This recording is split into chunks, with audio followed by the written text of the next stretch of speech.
Good evening. Good evening. I hereby call this February the 13th meeting of the Public Safety Committee to order. We have a fairly short agenda today. There are 2 items on the general agenda. There are 2 reports, the first one being a report by the Winston-Salem Police Department on the 2016 preliminary crime statistics. The second report is an update on the successful outcomes after release or the SOAR program. We do have one person that signed up to speak, Mr. John Dimling, and Mr. Okay, great. We have an observer who is not signed up to speak, so thank you for being here. We appreciate you being here today. I want to take a moment and recognize our department heads, City Manager Lee Garrity, Chief of Police, Chief Roundtree.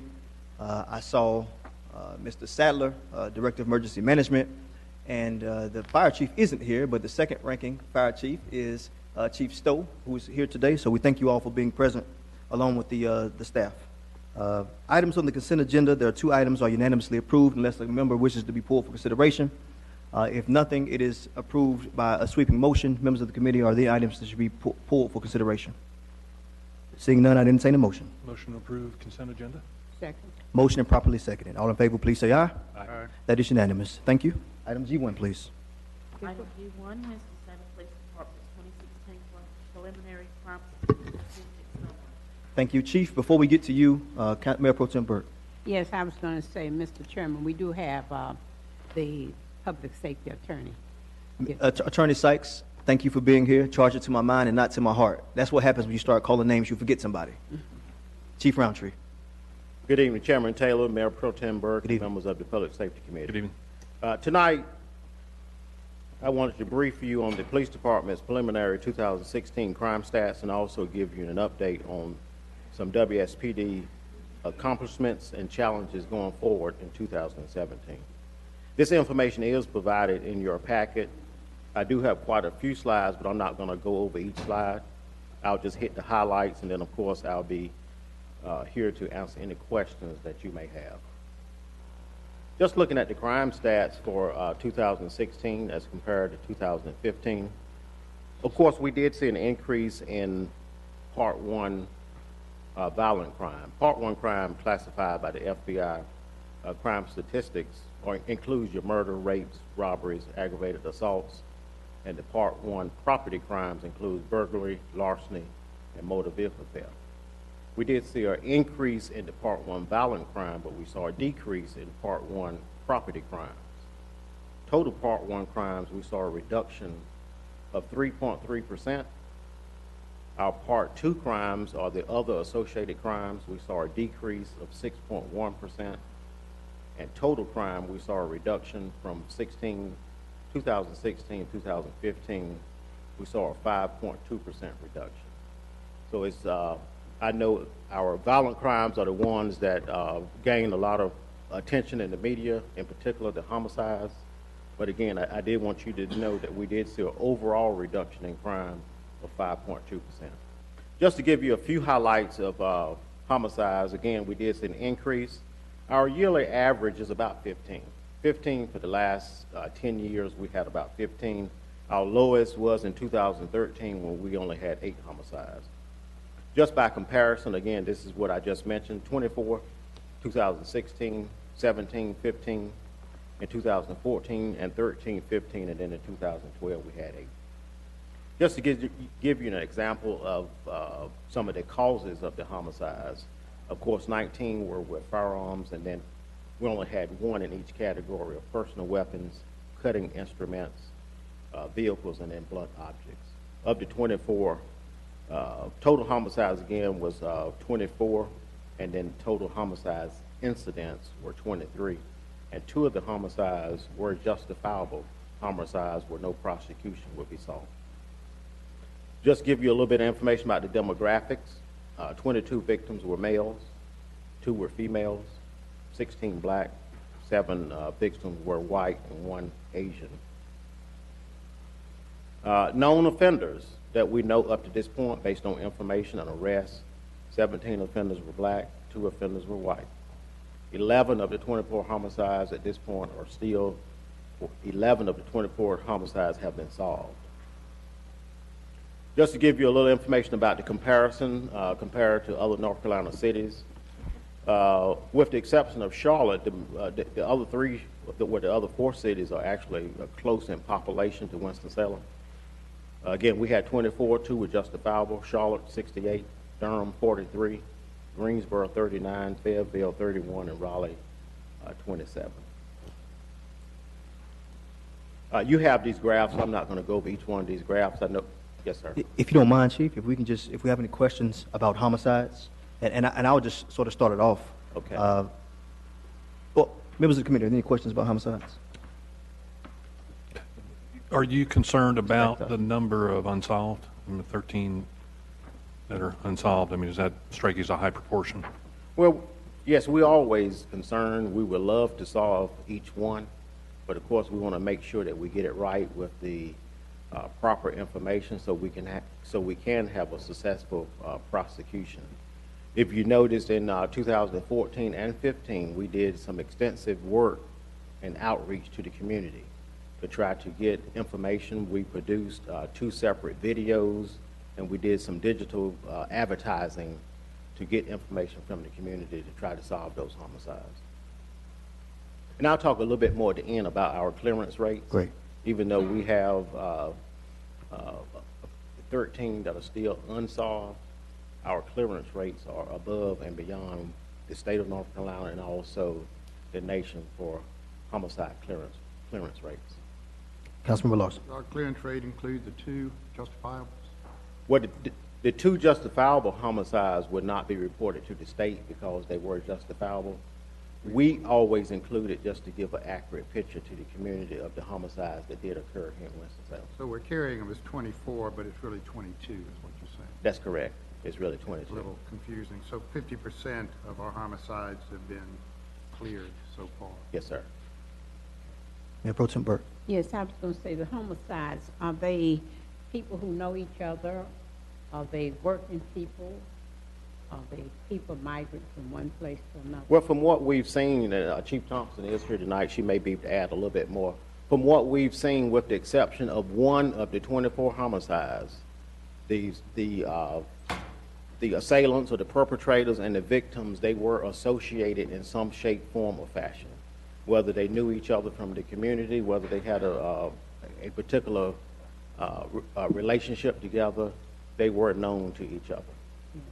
And I was going to say, Mr. Chairman and committee, that's why it's hard to really control homicide, because usually it's within homes and people have had some type of communication with one another. Councilmember One Larson. more question. So oftentimes it takes more than 1 year to solve a homicide. So we're dealing with a calendar year here, I assume, of 16. Do we have any indication of carryover cases and the rate of solving back cases that are accumulated year after year after year, sort of thing? Do we have any statistical data? Yes, sir, that does occur. I do not have that information tonight, but of course, a homicide could be solved a year later, it could be solved 10 years later. So that does occur, and then our numbers will be adjusted at that point. I think people are mostly concerned about a case goes cold and then never gets solved and just falls out of sight. You know, I'm sure the public's concerned about it, and I know you continue to work them. So I just think we need to remember that in our statistics as well.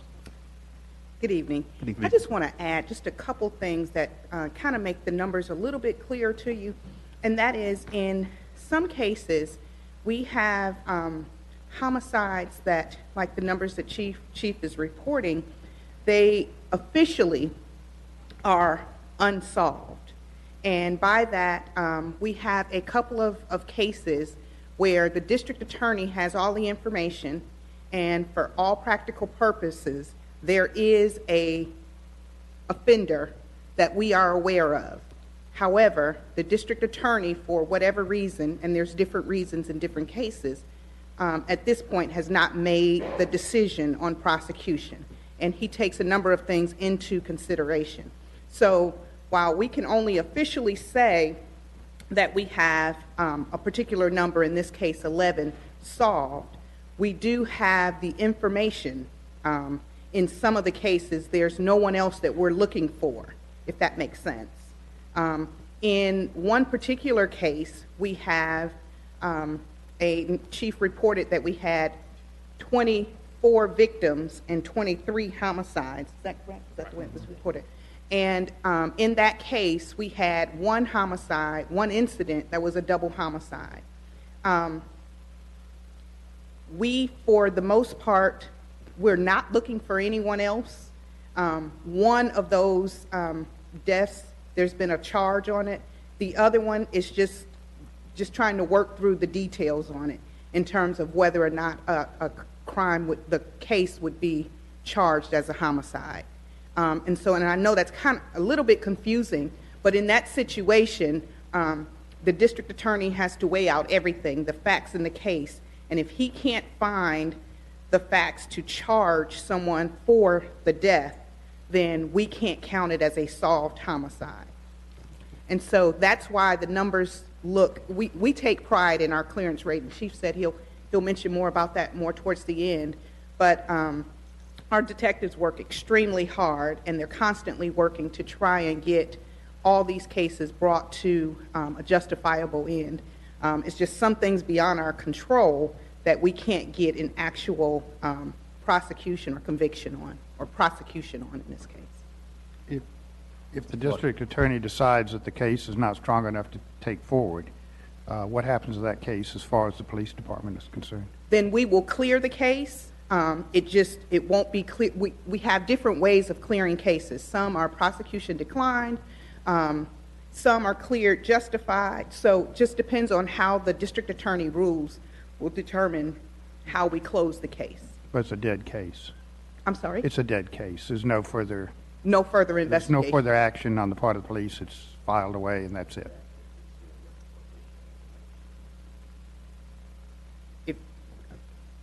Were you asking if the district attorney's office say, well, we need additional information, what happens to the case? Yeah, if the district attorney says this case is not strong enough to take forward to court. Would the detectives continue to hold that case? Will the police and continue when to keep that additional as an active information case? comes in, Yeah. we will move forward with it at that point. Thank you. Precise. And Chief, we've had times where citizens have not been satisfied with the way it sort of turned out at the district attorney level, with whether or not the police should pursue the case. What advice might you give to any citizens who have such a thought? If I'm understanding your question correctly, you're asking if the police department has done everything that we can physically do based on the evidence, and we turn the case over to the district attorney's office. Exactly. And the district attorney's office decide not to pursue charges in the case? That's correct. At that point, because the district attorney is the chief law enforcement official here in Forsyth County, by being an elected district attorney, that's the district attorney's decision at that point. And a conversation at that point would have to be between the party who's not satisfied and the DA's office. And I knew the answer, but I just wanted to make sure it was stated, because we do get that from time to time.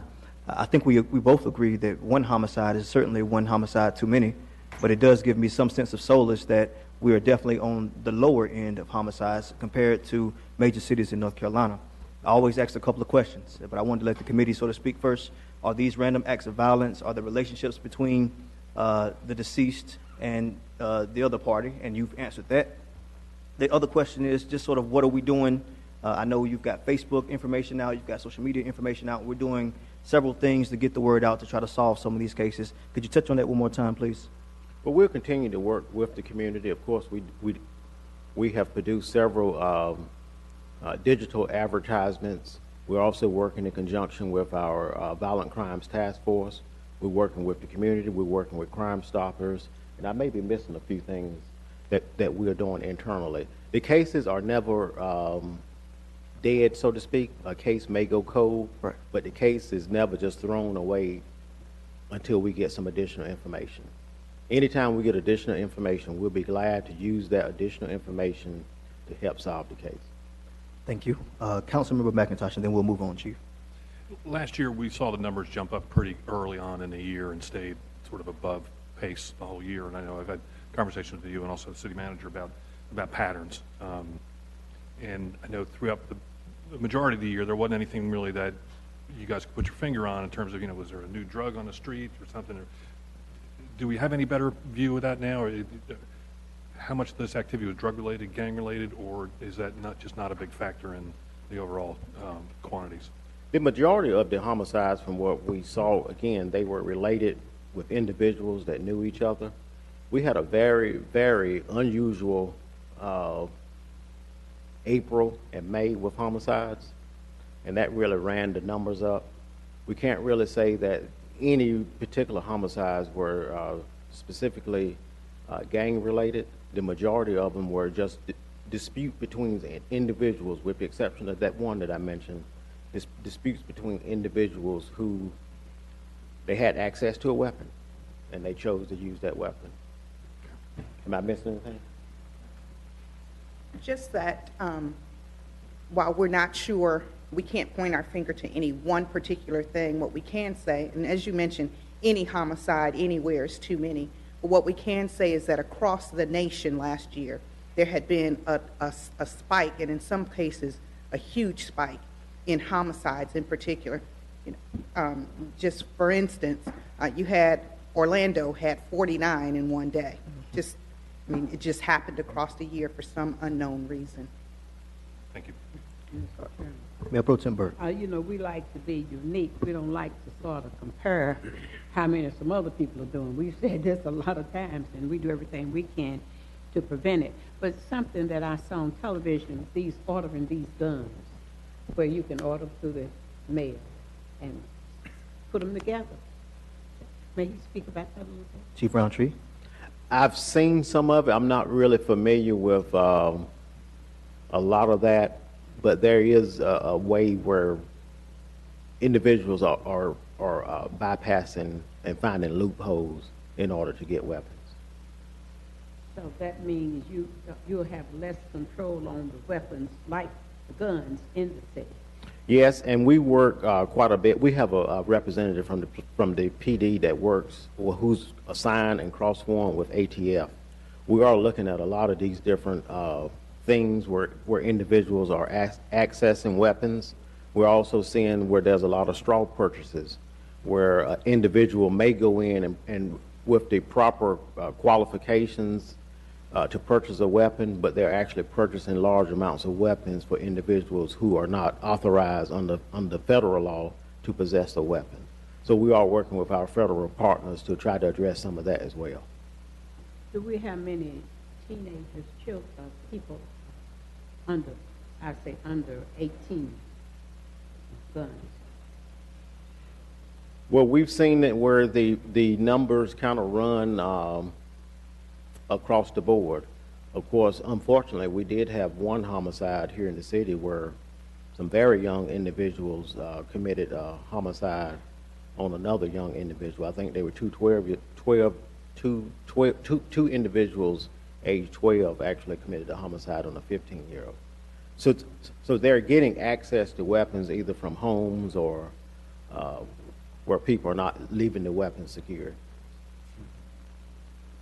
Just to add to that, we also have situations, occasions, and we just had one recently in another city where guns are being stolen. I think one gun show had some guns stolen. So that's another way that guns are getting into the hands of the wrong people. Yeah, I was going to ask about, they talk about that on TV. And when they're stolen, you lose completely control of those guns. Yeah. And Chief, the homicides are actually broken down by a lot of different categories except age. I know as we start talking about how we plan for the next year, the next 4 years, it'd be good to maybe sort of get some ages, because we find out there are people between the ages of 16 and 24, or this particular age group, and we can design programs around that to try to make a difference in those age groups. So it'd be good to sort of have that as well at the next slideshow presentation. Sure. And I think we're going to move forward to 5-year comparisons for other major crimes. Before we do that, we'll let Councilman Montgomery have the final word on homicide. It was just a question there, and it was in reference when you look at the cities as they're laid out there, and looking at Raleigh in particular, 27 per capita. That's relatively, I think, the lowest amongst all of the cities that are listed there. If you look at them from the think of per capita population, and just wondering, as everything that's happened across the state, what was happening in Raleigh that may have been different from us. And that may not be something that you can answer tonight, but as I'm looking at that, that's just a thought from when you think about population-wise, looking at the number that's there. trying to do that quick math in my head, that falls amongst the lowest within the state. Yes, it does. And I'm not particularly sure, but we can do some additional checking just to find out.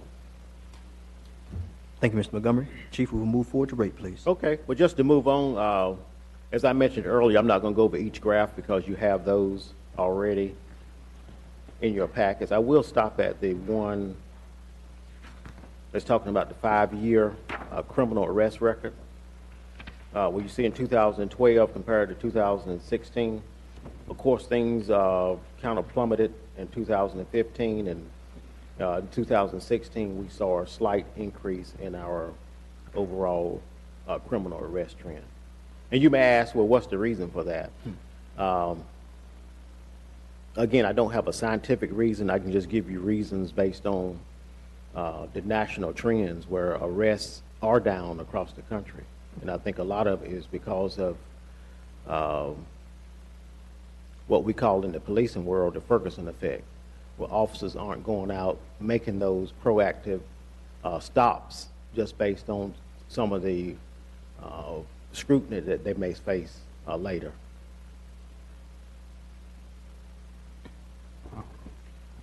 Yeah, Councilman Bellars. that's a pretty significant change that occurred in 2014, isn't it? And then we sort of leveled off. Do you anticipate that that's going to? And we've seen that across the country, just looking at arrests, and also the same thing on the flip side with crime rate increases around the same time frame. Does that have to do with our policing levels of police staff currently, the number of officers we have out there to do this investigative work? And to I would say no. No. I would say it's more attributed here and across the country again, and I'm not trying to draw complete parallels across the country, but just based on that philosophy from what has been shown through PERF, the International Association of Chiefs of Police, those major law enforcement agencies and groups. And you're the chief, and you can give us the best outlook that there is out there. Conceptually, I would like to believe that, jails and prisons are reserved for more violent offenders. And that sort of, in this city, I'd like to see us sort of move to where we're sort of using the power of writing the citation in times where there are not violent crimes instead of just throwing people in jail. I know we don't do that. I'd like to see us sort of move towards that community form of policing. Your thoughts? And I think that's the case in the practice daily where that's normally the practice, especially for lower level offenses, when police officers can use that discretion to write a citation. Those are the choices that the police officers are making. Now, there are times when there's not an option where a person has to appear before a magistrate. And then at that point, the magistrate decides whether or not that person is going to be given a bond and incarcerated at that point. Any further questions about the trend? Chief? I need to make a comment. Mayor Pro Tem Burke. The robberies. Are you going to speak about robberies? Yes, I can. We just from this current year, we have seen a slight increase in business robberies, robberies to the business that are open late at night. Also, some of the food delivery robberies, such as individuals delivering pizzas, those kind of things. We do have a robbery task force that are looking into some of the most recent robberies. We featured the robberies at our last public safety news conference on last Wednesday. Currently, right now, we do have a crew, I'll use that term, a crew that we do believe are responsible for about the last 8 or 10 robberies because they're using the same MO. They're operating the same way, and we are actively looking for those particular individuals. Yes, sir. The last portion for this particular portion is our clearance rates. There are 3 different sheets in your booklet. It'll be a little bit difficult for me to flip back and forth based on these 3 sheets, but it does compare the clearance rates for Winston-Salem, also the clearance rate for the all state of North Carolina agencies, as well as the national clearance rates. And if you look at Winston-Salem clearance rates compared to the state of North Carolina, which is the second sheet, with the With the exception of burglary, our clearance rates are above or equal to the state average. In most categories, we are above the state average. And the third sheet, if you look at the clearance rates for U.S., our clearance rates are better in every category with the exception of motor vehicle theft. So for homicides, rape, robberies, aggravated assaults, burglary, and larceny, for agencies across the nation, our clearance rates are better. Any questions on that particular portion? Any questions at this time? Chief? Okay. And I just wanted to give you a brief update of the police department staffing and also just hit some of the highlights. And again, you have this information in your packet, so I will not hit every slide. Just some of the highlights where we received reaccreditation through CALEA. We received a Community Policing in Action Award from the Department of Justice. We implemented CPP, so we can, it's actually a Community Priority Patrol, where we can increase our visibility in areas where we have high demand for police visibility. And we use a data-driven approach where we assign the officers based on crime and also the need for police officers in certain areas.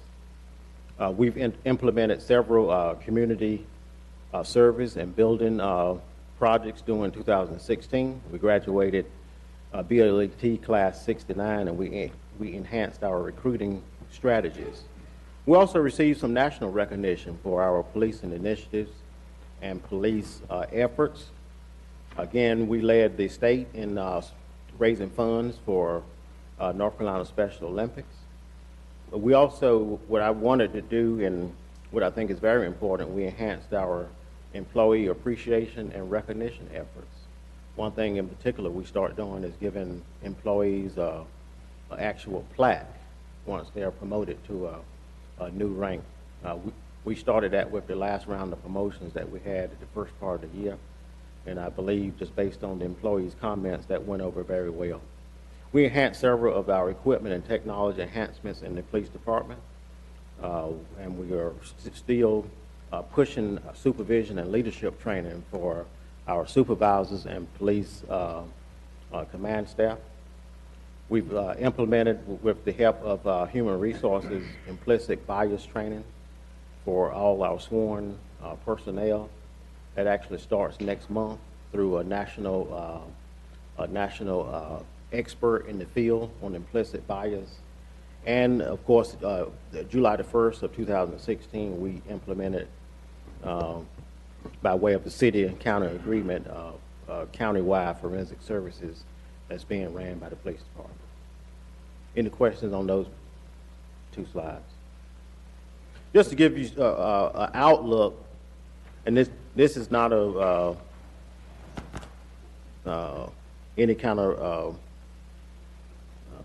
a plea for any thing, just to give you information on the outlook of the police department, our staff, and of course human resources are our one of the main resources in the police department, so we can have enough staffing to carry out the mission of the police department and also carry out the particular goals and initiatives of the police department.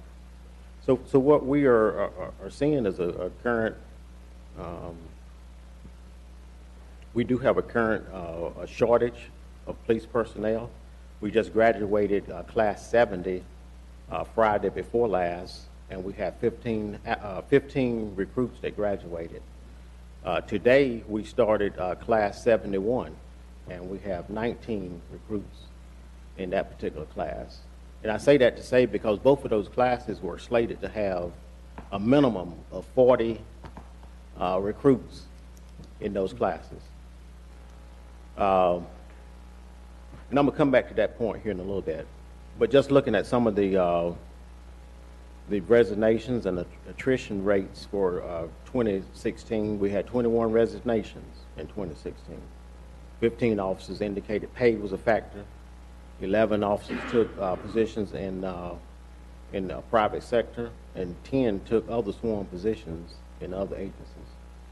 And also, along with that, we had a large number of retirements, and then we had a few individuals that we had to separate from the police department due to doing things that we just don't tolerate.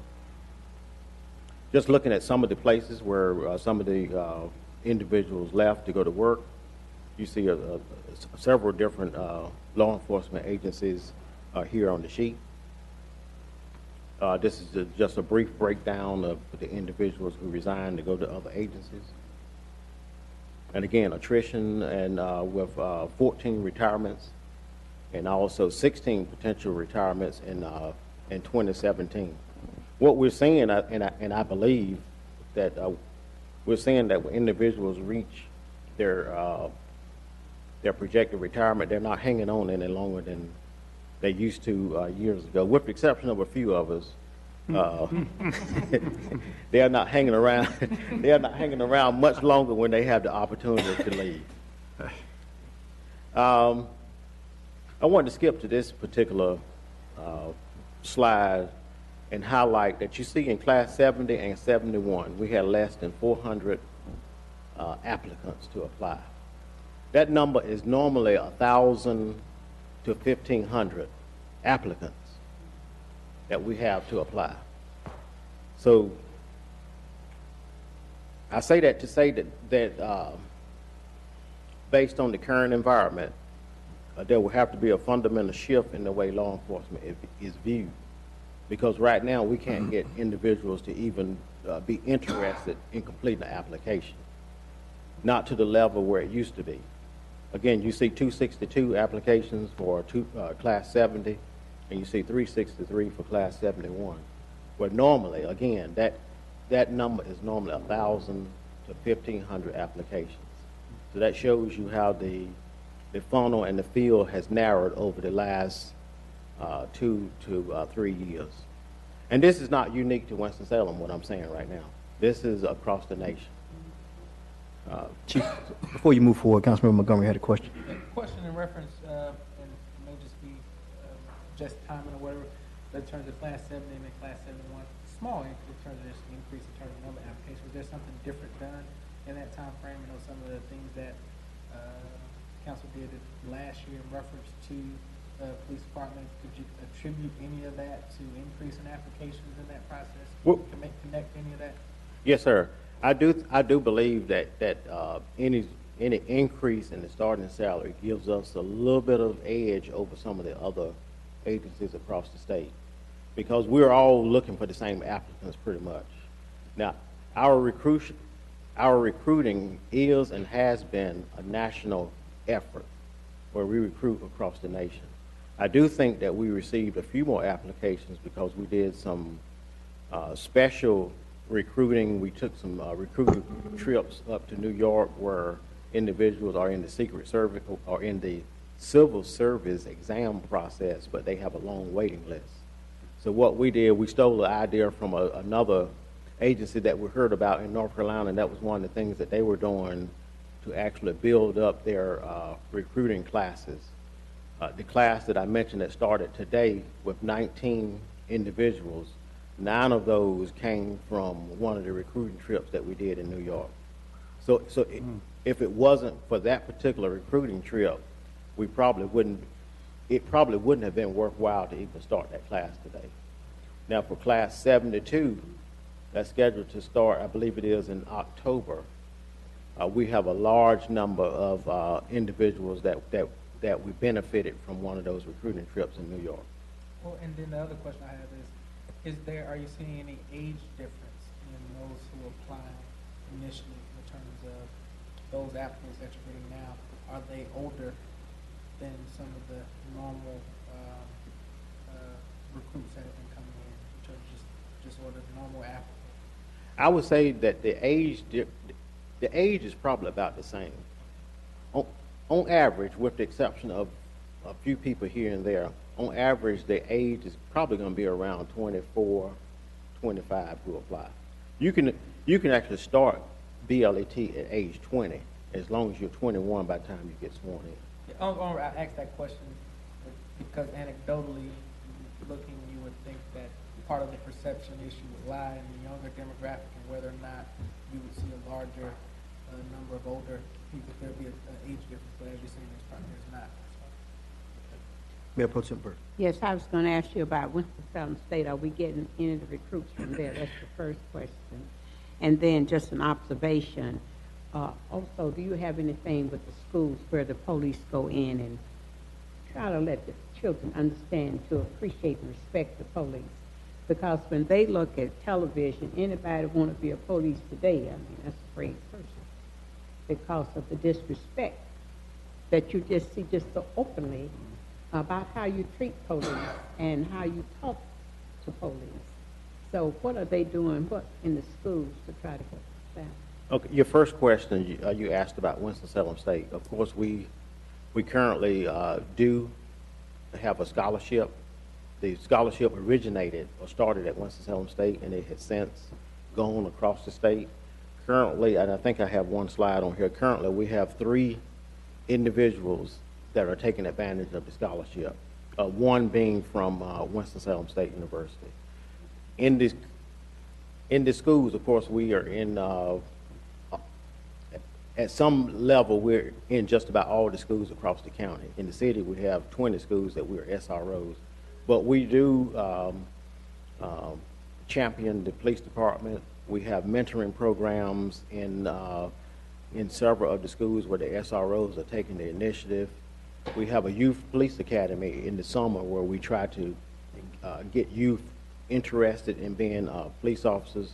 We have an Explorers program where it's an arm or a branch of the Boy Scouts, where we have about 25 young people in the Explorers program now.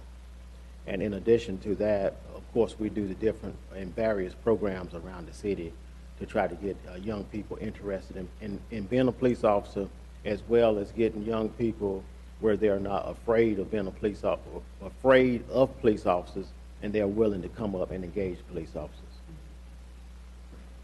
Thank you. Are there any, Councilmember Larson? Initially, I was depressed, but now, let me just comment that you started out with 363 applicants, and you rejected 344 of those. That's a 5% acceptance rate. You sort of rival Harvard there, with I think with who you're accepting, which tells me that you have not lowered your standards at all to bring in only the best candidates that we possibly can, and not willing to sacrifice the quality of our police force just to get the numbers up, and I applaud that effort. Thank you. And some of it is we would love to have all 363 individuals qualified. Of course, with law enforcement, even though they're hired as Winston-Salem police officers, they still have to meet the threshold that the state of North Carolina provides that say, well, we could hire them, but the state won't give them a certification for law enforcement. So really, we would have wasted money if we did that. And some of it is because of the standards that the state has with reading and comprehension, certain offenses in your background, where we can't bring that person in and then the state won't give them a law enforcement certification anyway. Well, your training is more rigorous than the state standards anyway. Can you repeat that again? As I understand, your training program is more rigorous than the state standards, and that's why people go away from us so well trained. Well, we provide more hours in our basic law enforcement training academy than the state requires us to. But as far as the standards, all law enforcement officers across the state have to meet the same threshold. If there are no further questions about basic law enforcement training, we'll let you move to complete your presentation. If there are any questions, we'll sort of get those out and move to the second item. Chief Roundtree, you have the floor. Well, I know that we're getting late in the evening, and I'll just hit this last slide just to show you some of the efforts and some of the things that we've done locally and across the nation to recruit. But again, I think the biggest thing is we're doing what we can to help try to shape and change the mindset of individuals so they will be interested in serving as a law enforcement officers. But again, a lot of individuals are just not applying. Their family members are directed them just based on some of the things that they've seen not to go in law enforcement.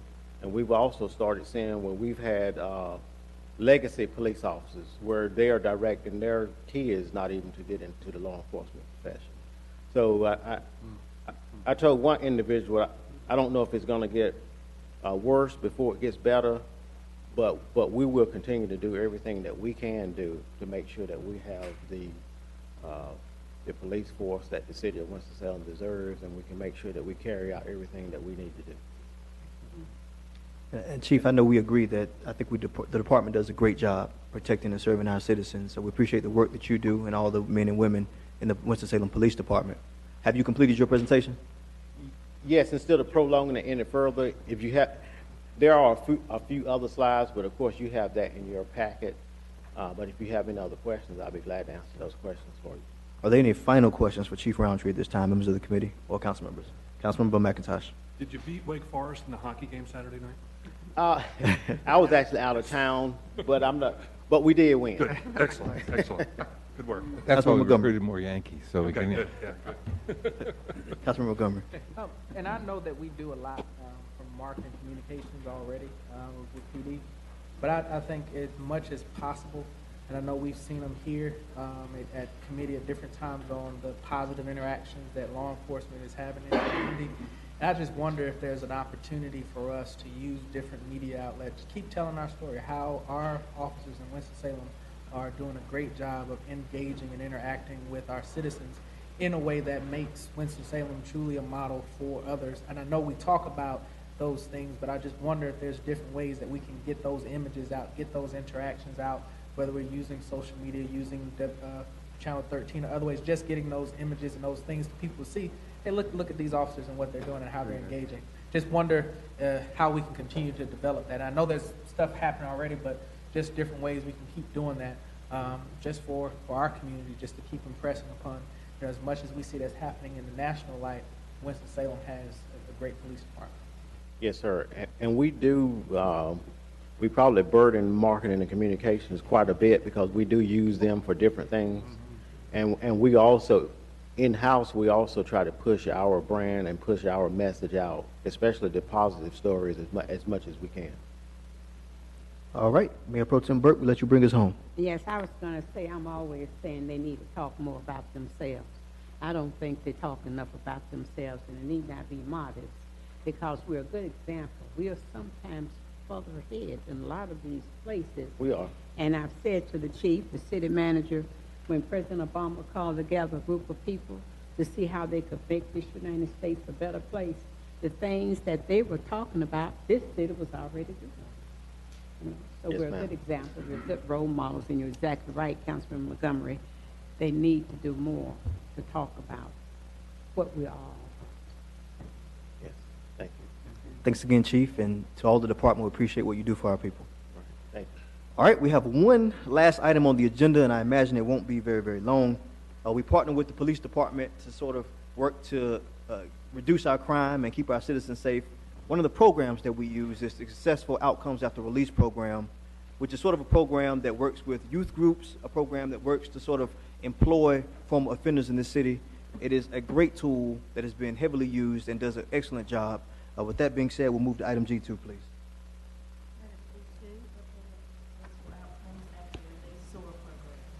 Giving us an update on SOAR is Mr. Evan Raleigh, who is the new Director of Business Inclusion and Advancement. It's a mouthful. Yeah, we're gonna get it together. You got it. Yes, sir. You have the floor, Mr. Raleigh. Thank you. Well, good evening, Chairman Taylor, members of the committee. I have the pleasure of giving you an update on the Successful Outcomes After Release program. As many of you will recall, in June of 2015, the Mayor and City Council expanded the funding for the program, leaving, giving SOAR a total allocation of $175,000, $150,000 of which was reserved for what we call the work experience component of the program, which involves the city directly hiring members of the former offender population here. And the other $25,000 was reserved to make grants to agencies that are working with that population, trying to help them re-enter society. To date, we have employed 31 former offenders under the SOAR initiative. Just in this most recent class, which I believe is our third class, 8 individuals were hired from a pool of more than 100 applicants. So the program, as each class has gone on, has gotten more and more competitive. And you see a listing in the memo there of the departments that many of those participants are assigned to. What we, and I can say and speak for the departments that we have, as the program has gained traction and just kind of understanding on the city, we have a lot of departments that are now seeking to participate and bring on participants. What we try to do is match participants with departments where we feel like there may be an opportunity for a full-time employment opportunity to develop. And so I think it's also important to note that each participant does receive the city's living wage. They work a 32-hour work week for a total of 6 months. And one of the other things that I'm proud of is that as the program sort of matured, we have layered in professional development. The program sort of started just as a job, but as we've gone on, we've tried to assist the program participants in other ways by personal development, professional development, exposing them to those opportunities while they're sort of in our care, in our employ. And we are kind of one of those initiatives that we're looking to add to the program, in addition to the one that you see there, self-marketing course for Site Tech, is a mentoring component whereby a current city employee would be paired with one of the participants to just be a listening ear, be an encourager, to just kind of aid them in their transition and their path to kind of a new life. And we do have the next class. We're probably going to begin the hiring process here very shortly, within the next several weeks, for the next class, and we expect that class will be seated sometime in the summer, probably towards the beginning of the fiscal year. So with that, I'll stop and answer any questions you might have. Mr. Riley, I'm going to turn it over to the floor, but I just want to take a moment and just thank you for the good work that you've done with implementing this program under the city manager, of course. I also want to thank Ms. Regina Hall, Ms. Pam Peoples-Joyner, and Mr. Sneed, Troy Sneed, for the good work that they all do with making the program run on a daily basis. I do have some additional comments, but I'll yield to the committee. We'll start with Mayor Pro Tem Burke, and we'll work our way around. That's okay. Mayor Pro Tem I was Burke. going to say, I looked at the TV 13, and I saw several of the employees on there. And I think what we need to do is just track them and let them continue to talk about what they are doing, because it gives others the desire to get up and talk about your life when it has not always been like you want it to be. But you can say, this is where I was and this is where I am. So, Mr. Chairman, that will be important to track the employees. And if we could still have those same two, I believe it was two of them, who were speaking so clear about what this program is doing for me, and we could see them a year, another year, and they're still saying, I'm still in the program. Right. And I'll just note, Mayor Pro Tem, that I think the two individuals that you're referencing are still employed, and I think those two actually transitioned into non-temporary opportunities with the city. That needs to be, that's what sells the program. Yes, ma'am. Councilmember McIntosh. Councilmember Larson. I'm very excited about the program, and I think it's certainly a win-win. I have a couple of minor questions. Of the 31 that have been through the program, how many of those are now fully employed, either by the city or by some other agency outside of the city? That's a statistic that I'd have to see if we could develop. One of the challenges that we have is case management is not a part of the program or experience that we really currently have the capacity to follow up. We lose touch with some of these individuals. Numbers change. We just lose them. It would be nice to be able to sort of keep track of like graduating classes and how they're doing, and even keep them networked as a group of individuals who are succeeding. I guess the next question sort of evolves around, you know, they're going through the city program and they're working within city departments and agencies, and I suppose if we fully realize the potential of this program, you know, is there a place then that we could look for placement of these individuals outside of the city government itself into nonprofits or something else? I think we'd want to do it with the assurance that there's a job at the end of the road somewhere, and I think there's a lot of thought would have to be given to that to move to the next level, instead of just having them go out there for 6 months and work and then be thrown back out on the street. But I do think that there's a potential here for this to make a transition out of the city government coffers, as it were, anyway, with the city basically acting as a launching pad in the private sector, which is ultimately, I think, where we'd like to see people work. And so how to make that transition. They're getting skills, they're getting training and everything in this program right now sounds excellent. And I think that needs to continue, but I think there's a partnership maybe with the private sector that we could look at, particularly nonprofits. And Councilmember Larson, to your point, before I come to Councilman Montgomery, I've actually, I think the city manager was there, giving a presentation to the Chamber of Commerce, North Carolina, well, Winston-Salem Chamber of Commerce. Also, we've had discussions around how we support the grantee agencies with the funding part of it, and maybe using some of those resources to create actual jobs out in the community through the nonprofit organizations. So there's several different ways we can go with it, and that we will go with it. But I think your comments are well respected, and we will try to move forward with that concept. Councilman Montgomery. Well, that was actually one of the comments I was going to make, just knowing that there's other things that's happening in the process, and how we're continuing to grow it and develop partnerships within community and others doing work. One of the low-hanging fruits that I thought about, I'm not sure if we've had the conversation, but it's with the county, and whether or not we've had those conversations with the county in terms of the same type of engagement and work that individuals are doing right now with city. Those same type of opportunities exist in different ways within the county and different functions, and whether or not they will be open to having those type of opportunities and partnerships. And part of what I've sort of proposed to the city manager is sort of taking a look at Mr. Montgomery, at how we look at youth build, and sort of maybe the summer employment program, packaging it all together, and sort of having some case management, as you mentioned, Councilmember Larson, put around the program, or designated staff who are actively going out, finding locations for the employees to work, keeping up with them every day when they graduate from the program. So I think there is much work that needs to be done. We are having those conversations. Nothing's set in stone yet, but we're moving forward with sort of creating how we look at it. Councilmember Montgomery, and then we'll come back to Mayor Pro Tem Burke. And then the last part of that was in reference to changes within workforce development and from a state standpoint. And I know some shifts are happening, and I don't know where that stands and where we would play a role in that, if those changes are still happening the way that they have been planned to happen under past leadership. And if that's still moving in that direction, particularly in terms of how some of the sources and who will be doing some training, and how the COG does some things, and how that was kind of in the motion to be different, and potential for the city to once again potentially play a role. Is that something that's still there? Is that changed? Have we heard anything? Do we know anything about that process? It's not a topic I'm terribly familiar with. I'm familiar. I haven't heard anything recently yet with the new administration. I'll follow up and see what I can find out. Because I think if that was still going down that same road, that created an opportunity of engagement in terms of how the city used to play a role beyond the person I think that Ms. Burke, when workforce development was closer to the city and how that worked.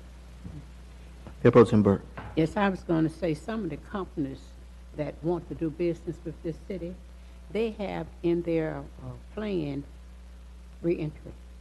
And I know one came here pull apart on Patterson Avenue. Okay. And when I met with that businessman, I asked him, what do you think about people who may have had some problems to hire them when they come out? And he says, we do that. And I commend you for how you're taking this program. We played with it a little bit, but it's more concrete now with how you are guiding us with it. The Urban League did something also with reentry. And as the Councilman Montgomery said, we had a little closer relationship with workforce when it was under our umbrella. And I think, City Manager, you can sit with them again, and we can have some expectations from them to work with the reentry program. Thank you for those comments. Is there anything further that needs to be discussed, or any questions for Mr. Raleigh at this time? Again, Mr. Raleigh, I want to thank you, City Manager, and all the staff for helping to make this program to be a success. We've got more work to do, but we've done a lot of good work. So thank you for your time and your energy, Mr. Raleigh. Thank you. Is there anything further for the good of the order? Chief Roundtree, and I do have one thing before we adjourn. It'll be very, very brief. Chief Roundtree. Thank you, Chairman Taylor. If I may, I just wanted to highlight one upcoming event. It's the Public Safety Black History Month program that's coming up this Sunday. It's sponsored by the police and fire departments, where we recognize pioneers and trailblazers in the police and fire departments. It's Sunday, February the 19th at 3 p.m. It will be held at Galilee Missionary Baptist Church, which is located at 4129 Northampton Drive. I also like, if I may, to just thank all the men and women of the Winston-Salem Police Department for what they do every day. I know a lot of times they don't hear thank you. So at this time, I also want to recognize Assistant Chief Weaver, who's here tonight, Assistant Chief Thompson.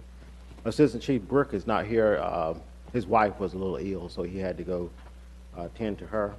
Also our Bike Patrol officer who's here tonight, and also Sergeant Rose, and the Assistant City Attorney for Public Safety. We always claim her because she lives in our building. It's a good claim. Thank you. Thank you. And we also want to respect, I mentioned your name. The fire chief isn't here, but Chief Stowe, we thank you for being here representing the fire department. Mr. Manager, and if you can direct this question to anybody you need to, I have an idea of what the answer might be, but much discussion has been centered around handicap parking downtown.